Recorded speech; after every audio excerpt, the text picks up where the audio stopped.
And you even mentioned that you wouldn't play in a all-women's golf tournament because you can still outdrive all girls by 100 yards. I know you've taken heat for saying that. Explain. Well, I've been pretty consistent, Sean, from the beginning. I've said that biological boys should not play in women's sports. It is just not fair. We have to protect women's sports from something like this. Suffering from gender dysphoria is a horrible, lifelong struggle.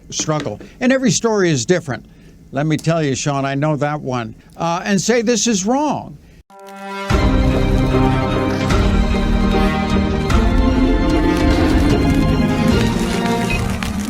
Hey, what's up, everyone? Jazzbro Gonzo here with another episode of What's Next? Of course, your daily dose of facts and common sense.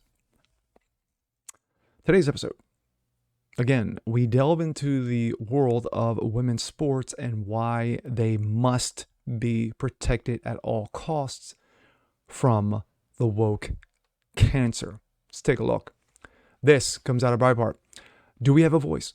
Olympic NCAA champions demand the NCAA to do more to protect women's sports. Of course, as you can see, that's clown boy Will Thomas. A group of Olympic and NCAA champions joined together to release a letter demanding action to protect women's sports in the wake of major victories of Trans University, Pennsylvania swimmer Will Thomas. Nearly 40 retired swimmers, including several Olympians, former NCAA champions, and even a USA swimming team director, and others raising serious concerns about the NCAA rules governing trans athletes, according to MSN.com. Former NCAA champion Marshi Smith told Fox News that a group decided to speak out now because individually we felt like we didn't have a voice.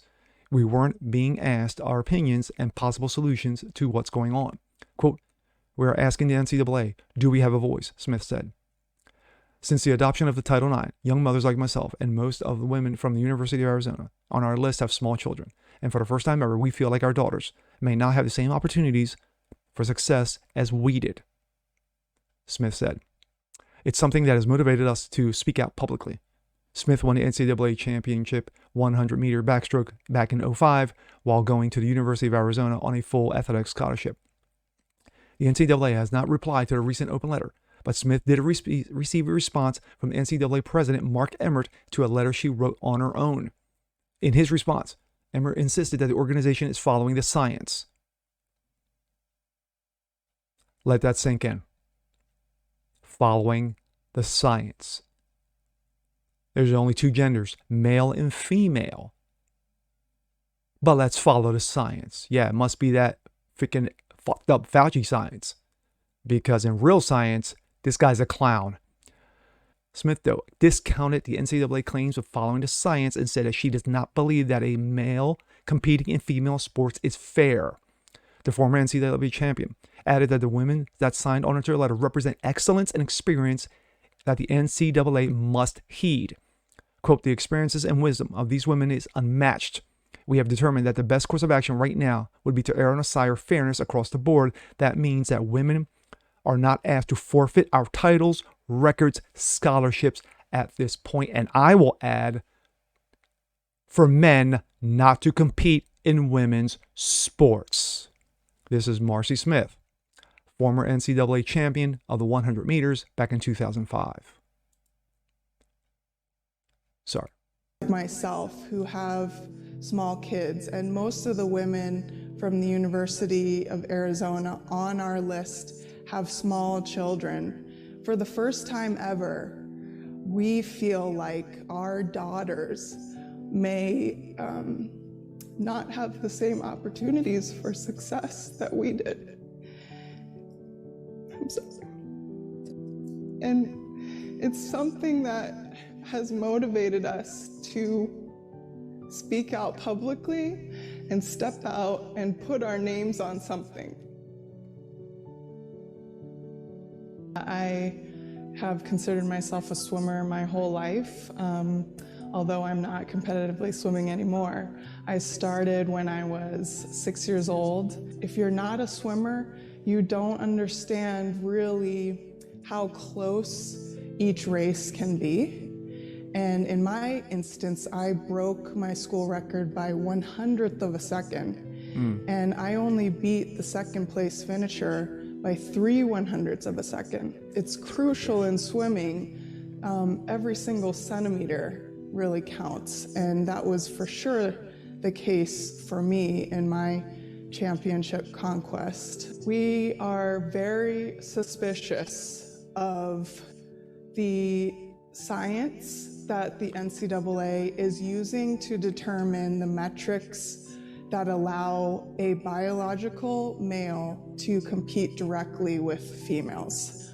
One of the motivators for us to organize and get together and put together a collaborative letter like this was because individually we felt like we didn't have a voice and we weren't being consulted. We weren't being asked our opinions or possible solutions to what was going on. We have women on this list of signers who were NCAA Women of the Year and Women of the Year finalists. We have an Olympic gold medalist, Olympic silver medalist.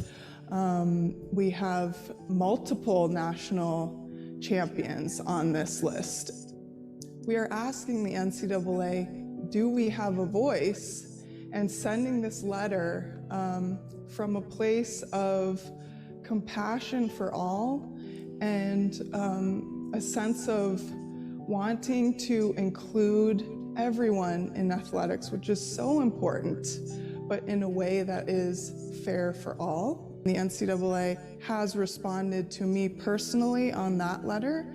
We understand there are differing views on transgender student-athlete participation in sport.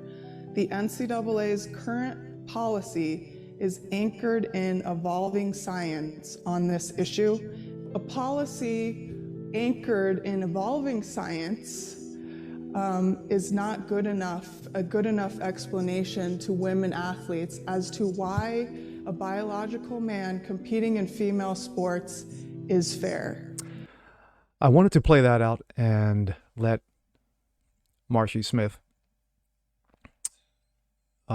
speak without interruption, because there is a mother, a former Olympic champion, former NCAA champion, who is basically saying that the excuses that the NCAA is putting out there is trash. That's my opinion. It's trash. It is. The fact of the matter is that it is a simple yes or no. Should a man compete in women's sports? That is a simple no. That is. There is no, quote, involving science or science behind it. It's garbage. It's ideological, and identity politic garbage. It's virtue signaling. That's what it is.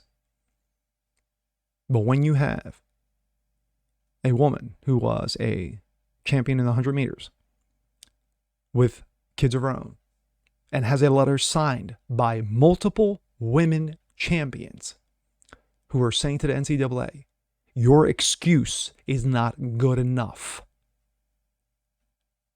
It's not good enough. But at the end of the day, the NCAA is bending over, taking it up the rear, and taking it without KY in regards to the woke mob. Because they feel that if they go against the woke mob, that bad things will happen. Well, as we've seen from a number of people who have stood up to the woke mob, who basically has told them to go fuck themselves, like one Elon Musk. Yeah, the woke mob is shit. And with that being said, I'm Jasper Gonzo. This is What's Next. Want to see more just like this? Please leave a comment below. Like it, share it, subscribe to it. And we'll catch you guys again next time. Peace.